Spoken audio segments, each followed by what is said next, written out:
In JoJo, which stands might be able to counter Wonder of You? The first one is obviously Gold Experience Requiem. It's also tied to cause and effect, and GER can even reset any outcome back to zero. As long as it works against Giorno, the move can never truly take effect. On top of that, GER has a mind of its own, and will actively protect its user. The second one is Silver Chariot Requiem. Its goal is to protect the arrow. It doesn't actively chase Toru or Wonder of You, so naturally, it's harder to trigger Calamity. Once its ability activates, everyone's souls will swap.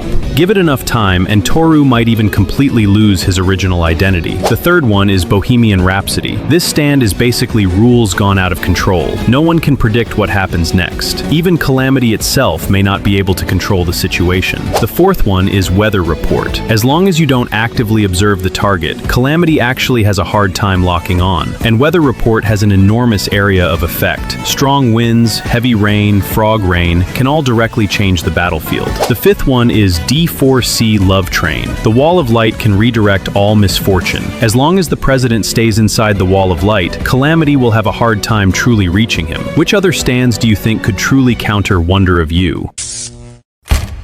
Why is Made in Heaven not truly unbeatable? In a one-on-one fight, which stands could actually take it down? First, let's look at its weakness. Like most close-range stands, its core is still the user, Pucci. At the same time, its range is limited, and it needs to stay close to him. Once its space is restricted, the risk rises fast. Now, let's look at possible counters. First, Wonder of You. It controls Calamity through cause and effect. The moment you get close, misfortune starts stacking up. No matter how fast you are, you can't avoid the outcome. Second, Gold Experience Requiem, the true reset to zero. Any action is returned to its starting point. It's automatic and not affected by speed. Third, Silver Chariot Requiem. Attacks reflect back to the attacker, and it throws everything into chaos. Once you're caught in it, your actions get disrupted. Fourth, Red Hot Chili Pepper, a high-speed stand powered by electricity. Right from the start, it moves incredibly fast. With its long-range advantage, it can avoid direct risk. So overall, Made in Heaven is extremely powerful, but not without counters. To beat it, you either need a superior ability or a mechanic that directly overrides it. Otherwise, you can't even get close to Pucci. So what do you think? Who else could stand a chance against Made in Heaven?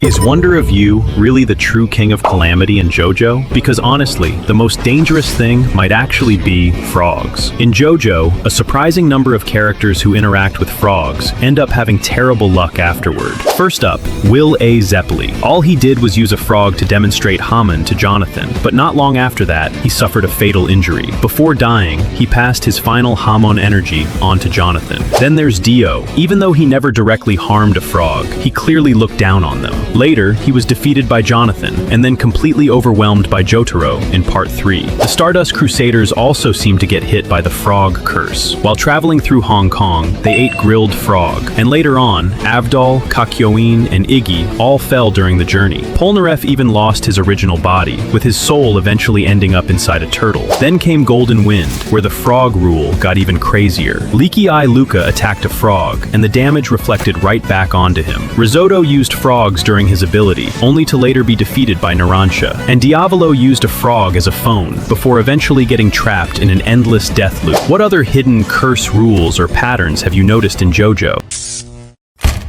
Who really deserves the title of the most disappointing 5A stand? First, Red Hot Chili Pepper, a stand that controls electricity with a very high ceiling but also a low floor. It's a long-range type, yet lacks reliable ranged attacks. Most fights still rely on close combat. The upside is clear, both power and speed rank A. It can absorb electricity from outlets or power lines and boost its stats. The more energy it takes in, the stronger it becomes. But the user's performance holds it back. So despite great potential, it often under-delivers. Second, Kiss, a stand that feels underutilized. In Stone Ocean, where strategy matters a lot, its impact is limited. Its ability creates sticker-like seals, splitting objects in two. When removed, they merge back with added force. Against high-level opponents, its stats don't carry enough weight, so its 5A rating often goes unnoticed. Third, D4C A stand with complex abilities. It allows movement across parallel worlds. It can also bring in alternate alternate versions to overwhelm opponents. Even fatal damage can be bypassed through transfer between worlds. On paper, it's extremely powerful, but in actual fights, its performance isn't always dominant. Against strong opponents, it can still struggle. So in your opinion, which stand truly deserves the title of Most Disappointing 5A?